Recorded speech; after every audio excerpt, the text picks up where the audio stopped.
அதே காலகட்டத்திலே வாழ்ந்த நம்முடைய ஔவை பிராட்டியார் 2000 ஆண்டு சோலோன் வாழ்ந்த அதே காலகட்டத்தில் வாழ்ந்த ஔவை பாட்டியார் என்ன சொல்கின்றார்?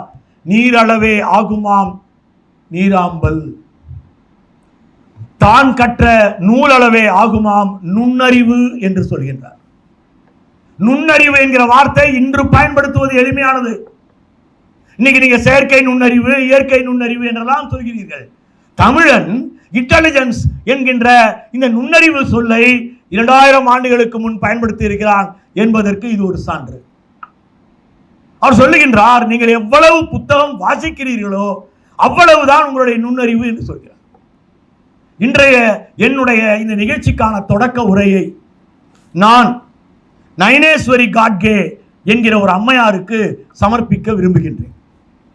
நயனேஸ்வரி காட்கே நம்மை போல பெரிய எழுத்தாளரோ விஞ்ஞானியோ பெரிய அறிஞரோ அல்ல. அவர் ஒரு செவிலி, ஒரு நர்ஸு.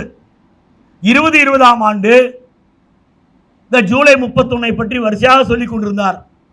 ஜூலை 31 அன்று அவுரங்காபாத் ஆஸ்பத்திரியில் ஒரு பிரசவம் நடக்கிறது. அங்க இருக்கிற ஒரு நர்ஸு தான் நயனேஸ்வரி காட்கே. அவருக்கு எதற்காக இன்றைய உரையை சமர்ப்பிக்க வேண்டும்?